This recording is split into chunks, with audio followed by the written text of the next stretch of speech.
weeks. I apologize. Haven't had a life since I started my new job. Welcome, hi.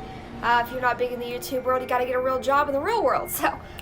As you can't tell from the title of this video, I will be talking about how my house is haunted. Well, not specifically haunted, but I know that there's something here, and maybe in the future there'll be a future video of me trying to contact these ghosts or whatever spirits they are. This video was not inspired by anybody. I know the Dolan twins just came out with it. Literally, it was supposed to come out the same day, but I was like, I haven't had time to sit down and actually film anything. I've also been waiting to get pictures that I sent to people that I deleted off my phone, so the pictures will be shown after I'm done telling the story so you guys can actually look at it for yourselves. But I ran a poll on Twitter and I was like, okay, here's a bunch of ideas, and I didn't know which one to choose from, so the haunted house one was, that was the story. So we're gonna get on with it. If you aren't my friend or my family, a close family friend or mine, or you haven't been following me for a while, I just moved into this house about 1.5 years ago, so I haven't lived here very, very long. But my grandparents lived here before us previously, and it was maybe vacant for like 2 months, maybe a month. It wasn't vacant for too long, so it is what it is. But pretty much, I'm just gonna go through a bunch of like stories that I have to tell and experiences and stuff with this house. Might not be in order, so I apologize for that. My timeline's been a little bit messed up, so is my sleep schedule, so yay. I'm gonna start with the first thing that ever started actually happening in this house. It was pretty much last summer, so flashback to 1 year ago. The last summer, my friend spent the entire summer with me every single day of every single night. And it started off very softly. I can't really describe how it really started, but it just kind of started, and it just happened for a while, and then it stopped and hasn't happened ever since. But pretty much I live pretty much my own separate part of the house. So like I have my own back room, I have my own storage closet, I have my own other room, guest room, my bedroom, my walk-in closet, my dressing room, and my bathroom are all in this portion of the house, and it's completely secured by a door because of my cat. So pretty much because of him, we have to keep him secluded from the other part of the house because of all my parents don't want to deal with all the hair. Well, anytime someone comes through that door and walks down the hallway, you're able to hear them. And what sounded last summer very clearly was it sounded like the door was opening and somebody was walking down the hallway. And usually my dad likes to just play pranks on me and walk down the hallway with not even saying a word back when we ask who's there. Me and my friend Amber, she heard it as well, and we would hear it and we would say, hi, is anyone there? Who was there? Because we thought it was my dad, but it wasn't. No one would respond. We'd get up out of my bed, looking down the hallway. No one was there. So we were like, maybe we're just hearing things. And I would leave her to go to my college classes a bit for last August, and I would leave her here by herself in my room, and she would actually hear it when I was gone. And I obviously knew she wasn't going crazy because I could hear it as myself. So that was the first thing that ever actually started happening. I can also sometimes hear in the other room next to mine, and from the dressing room, I hear like what sounds like a little, and it's, guys, it's the weirdest thing. Like I don't know what is happening or going on. Like it's so creepy. And like my dog will get up and he will run to nothing, and he will stand there and bark at nothing. Literally just stand there and look at something and just bark. There's nothing there. Like, what are you barking at? He'll growl at random things that aren't there, and my dog's in the complete other opposite of the room, and he's growling at nothing. Like, I don't know what's going on. So this is going to be the first picture that I will show you. I'm going to show you the picture before so you guys kind of get a mentality of what I'm talking about here. So here's the picture.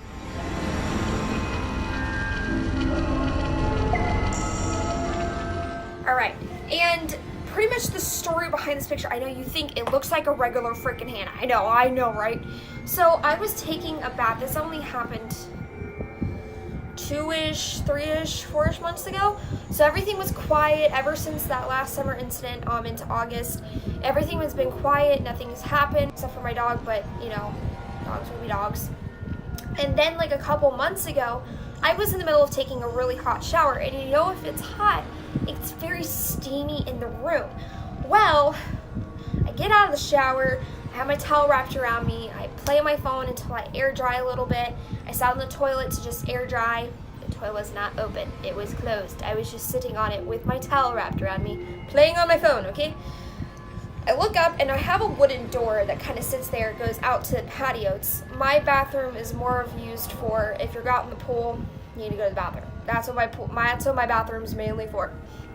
So there's a door leading out to my patio, and I looked at the door, and the only way you can ever make any type of handprint or write or say anything on there is when I'm taking a shower. And I didn't step out of the shower once until I was done taking my shower, and I didn't even touch the door. So I looked up from my phone and I saw this handprint, and I was like, that could be mine. So I put my hand up to it, and it's literally bigger than my own hand. Guys, this thing was bigger than my own freaking hand. Kind of freaking out a little bit. I took a picture of it so I wouldn't lose that kind of evidence. Show my parents, guys, like, this is happening. Y'all, I can't. I was freaked out because the hand was abnormally large, like the fingers were very long, and I was like, there's no way that this is even my dad's hand. Like, they're skinny fingers, and my dad's got chubby fingers. I was freaking out about that. And about a week and a half so later, standing in my kitchen, and this is the next picture I will show you.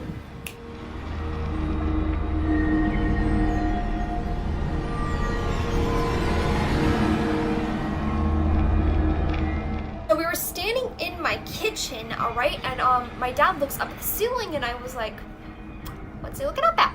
So I looked up with him, and what looked like was on the ceiling is there's multiple handprints I showed you pictures of. They literally are like childlike handprints of just these hands on the wall or on the ceiling of my kitchen. And I was like, Dad, there's no way that those are your hands. Like, they're way too tiny to be your own handprints. So that's when I started getting a little freaked out. I was like, y'all, something's happening.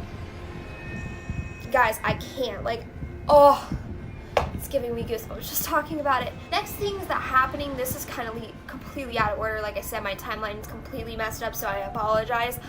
Another thing that was happening is every so often my bed has rollers, but the only way that it actually can roll when you get on the bed is if you literally get from a jump start and you jump onto my bed and it rolls. So I never do that. I just kind of casually get into my bed like a normal person, and every so often I would notice that my bed was inching farther and farther away from the wall. So it was coming more this way than it was going that way or this way. It was coming more that way. So a lot of things are falling into the crevice of my bed, and I didn't realize that, and so every time I would notice it, I would just push it back like normally. This is around the same time that the freaking walking down the hallway stuff was happening, and I was like, there's no way that there could be any type of demon type thing pushing my bed away. Why would it be pushing it away? I don't understand, but I honestly can't have any explanations. There's no way my cat could do it. My cat's not big enough or heavy enough to be able to move my own bed. So that's really weird. Very last thing that I have to actually talk about is my screen room. The lights are perfectly fine. We just literally put new lights into the screen room, like porch lights, not too long ago. My mom sits out there to smoke her cigarettes and do her thing out there. And the weirdest thing started happening about a month ago is when I walked out there, the lights flickered like this. And it wouldn't be like a constant, it would be like, And it was weird because if you ever know anything about spirits, about ghosts, or anything of the paranormal, you know that they talk through energy of the lights. They take the energy off the lights and they talk through it, kind of their way of communicating if they're talking to someone on the other side. Knew that for a fact there was either they were talking through the lights or they were using Morse code to talk to us. I don't know what Morse code is. I don't really know how to use it. I don't know how to communicate with it. So I couldn't really decipher what they were trying to say, if they were trying to say anything at all. And it happens every once in a while. Like some nights it'll be fine, some nights it'll be good, but sometimes the lights are going crazy and we have no idea why it's just doing that. But it could not be a ghost. I could just be a little antsy. I don't know. But that's my only theory to that. That was the last complete story of the experiences we've had here at this house. Now, flashback 2 years ago, this used to be my grandparents' house. So when my grandparents went out during the summer, I would have to be in charge of coming down and taking care of my grandmother's plants and watering them every once in a while. Well, my mom came down with me one night and helped me water the plants, and we walked inside, and this house is so creepy when it gets dark out. Like, it is the creepiest house in the world to witness when it gets completely all lights turned off. So we turned off all the lights and we were getting ready to just leave, and what sounded like coming from the kitchen was a bunch of pots and pans just clashing together. And me and my mom looked at each other, went to the kitchen, looked in the kitchen, nothing was there, looked back at each other and went, yeah, we're just gonna go home. So we went home that night. That was the only creepy thing I've ever had before actually moving to this house. I guess another thing that was really just kind of set me off a little bit was we had moved in here October of 2016. My grandparents ended up staying with us either January 2017. And the creepiest thing that my grandmother could have ever asked me was, I told her, I was like, oh yeah, like the house is nice. It's cool, like it's definitely different than our old house and it's weird living here, but we're getting used to it and we're adjusting. And she was saying, the first thing she asked me was, she goes, nothing's tried to drag you out of bed, has it?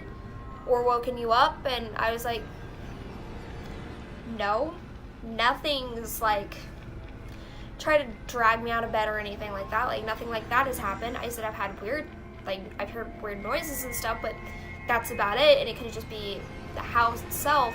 She goes, okay, because she goes, when I was sleeping in because her room is where my room is now, every night I slept, something would try to drag me out of bed. And I'm like, that's always great to tell me after we just moved here 3 months ago. So, I don't know what to talk, I don't really know.